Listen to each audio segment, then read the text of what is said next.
बाल महाभारत का भाग जरासंध। इंद्रप्रस्थ में प्रतापी पांडव न्यायपूर्वक प्रजा पालन कर रहे थे।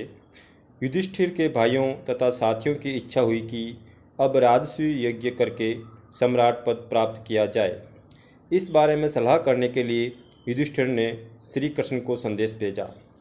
जब श्री कृष्ण को मालूम हुआ कि युधिष्ठिर उनसे मिलना चाहते हैं तो तत्काल ही वो द्वारका से चल पड़े और इंद्रप्रस्थ पहुँचे।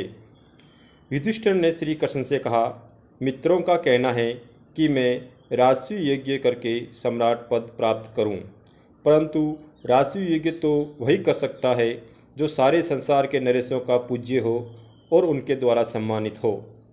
आप ही इस विषय में मुझे सही सलाह दे सकते हैं। युधिष्ठिर की बात शांति से सुनकर श्री कृष्ण बोले, मगध देश के राजा जरासंध ने सब राजाओं को जीतकर उन्हें अपने अधीन कर रखा है। सभी उसका लोहा मान चुके हैं, उसके नाम से डरते हैं। यहाँ तक कि शिशुपाल जैसे शक्ति संपन्न राजा भी उसकी अधीनता स्वीकार कर चुके हैं और उसकी छत्र छाया में रहना पसंद करते हैं। अतः जरासंध के रहते हुए और कौन सम्राट पद प्राप्त कर सकता है। जब महाराज उग्रसेन का नासमझ बेटा कंस जरासंध की बेटी से ब्याह करके उसका साथी बन गया था, तब मैंने और मेरे बंधुओं ने जरासंध के विरुद्ध युद्ध किया था। 3 बरस तक हम उसकी सेनाओं के साथ लड़ते रहे, पर आखिर हार गए। हमें मथुरा छोड़कर दूर पश्चिम द्वारका में जाकर नगर और दुर्ग बनाकर रहना पड़ा।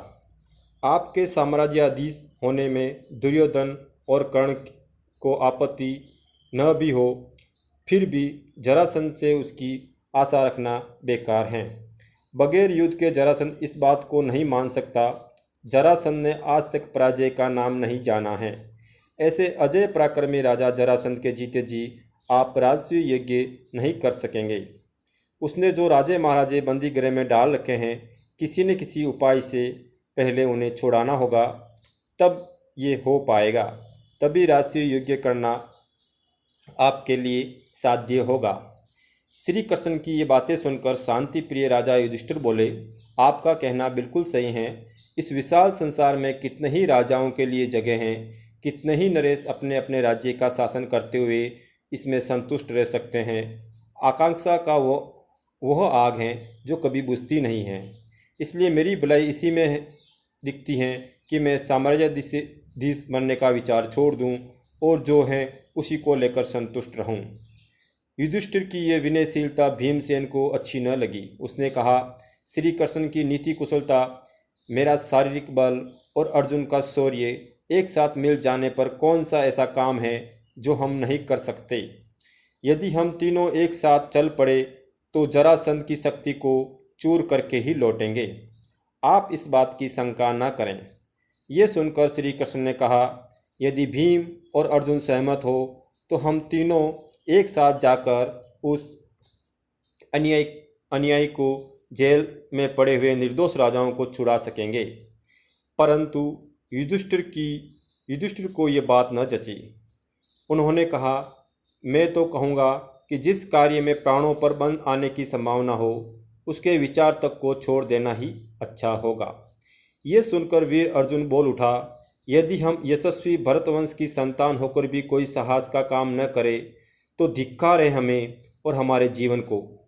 जिस काम को करने की हम में सामर्थ्य हैं, भाई युधिष्ठिर क्यों समझते हैं कि उसे हम न कर सकेंगे। श्री कृष्ण अर्जुन की इन बातों से मुग्ध हो गए। बोले, धन्य हो अर्जुन, कुंती के लाल अर्जुन से मुझे यही आशा थी। जब जरासंध के साथ युद्ध करने का निश्चय हो गया तो श्री कृष्ण और पांडवों ने अपनी योजना बनाई। श्री कृष्ण, भीमसेन और अर्जुन ने वल्कल पहन लिए, हाथ में कुशा ले ली और व्रती लोगों का सा वेश धारण करके मगध देश के लिए रवाना हो गए।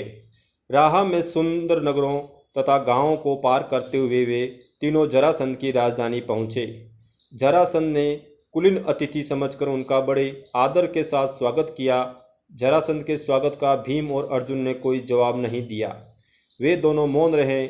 इस पर श्री कृष्ण बोले, मेरे दोनों साथियों ने मौन व्रत किया हुआ है, इस कारण अभी नहीं बोलेंगे, आधी रात के बाद व्रत खुलने पर बातचीत करेंगे। जरासंध ने इस बात पर विश्वास कर लिया और तीनों मेहमानों को यज्ञशाला में ठहराकर महल में चला गया।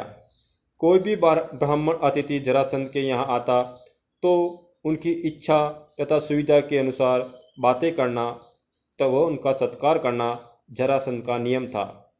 उसके अनुसार आधी रात बाद जरासंध अतिथियों से मिलने गया, लेकिन अतिथियों के रंग ढंग देखकर मगध नरेश के मन में कुछ शंका हुई। राजा जरासंध ने कड़क कर पूछा, सच सच बताओ, तुम लोग कौन हो? ब्राह्मण तो नहीं दिखाई देते।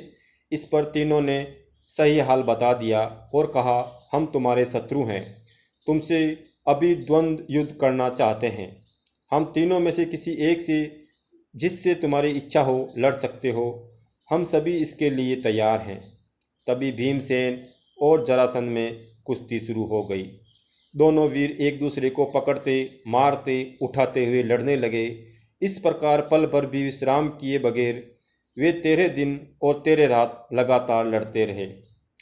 14वें दिन जरासंध थककर जरा देर को रुक गया, पर ठीक मौका देखकर श्री कृष्ण ने भीम को इशारे से समझाया और भीमसेन ने फौरन जरासंध को उठाकर चारों ओर घुमाया और उसे जमीन पर जोर से पटक दिया। इस प्रकार अजय जरासंध का अंत हो गया। श्री कृष्ण और दोनों पांडवों ने उन सब राजाओं को छुड़ा लिया जिनको जरासंध ने बंदी गृह में डाल रखा था, और जरासंध के पुत्र सहदेव को मगध की राजगद्दी पर बैठाकर इंद्रप्रस्थ लौट आए। इसके बाद पांडवों ने विजय यात्रा की और सारे देश को महाराज युधिष्ठिर की अधीनता में ले आए। जरासंध के वध के बाद पांडवों ने राजसूय यज्ञ किया। इसमें समस्त भारत के राजा आए हुए थे। तब अभ्यागत नरेशों का आदर सत्कार करने की बारी आई तो प्रश्न उठा कि अग्र पूजा किसकी हो। सम्राट युधिष्ठिर ने इस बारे में पितामह भीष्म से सलाह ली। वृद्ध भीष्म ने कहा कि द्वारकाधीश श्री कृष्ण की पूजा पहले की जाए। युधिष्ठिर भी ये बात पसंद आई।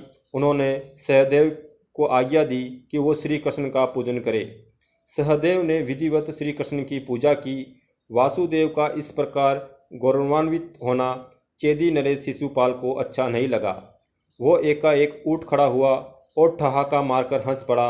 सारी सभा की दृष्टि तब शिशुपाल की ओर गई तो वो ऊंचे स्वर में व्यंग्य से बोलने लगा, ये अन्याय की बात है कि एक मामूली से व्यक्ति को इस प्रकार गौरवान्वित किया जाता है। युधिष्ठिर को यूं आड़े हाथों लेने के बाद शिशुपाल सभा में उपस्थित राजाओं की ओर देखकर बोला, उपस्थित राजागण, जिस दुरात्मा ने कुछ चक्कर रचकर वीर जरासंध को मरवा डाला, उसी की युधिष्ठिर ने अग्र पूजा की। इसके बाद उसे हम धर्मात्मा कैसे कह सकते हैं? उनमें हमारा विश्वास नहीं रहा है। इस तरह शब्द बाणों की बौछार कर चुकने के बाद शिशुपाल दूसरे कुछ राजाओं के साथ लेकर सभा से निकल गया। राजाधिराज युधिष्ठिर नाराज हुए, राजाओं के पीछे दौड़े गए, अनुनय विनय करके उन्हें समझाने लगे। युधिष्ठिर के बहुत समझाने पर भी शिशुपाल नहीं माना। उसका हठ और घमंड बढ़ता गया। अंत में शिशुपाल और श्री कृष्ण में युद्ध छिड़ गया, जिसमें शिशुपाल मारा गया। राजसूय यज्ञ संपूर्ण हुआ और राजा युधिष्ठिर को राजा अधिराज की पदवी प्राप्त हुई।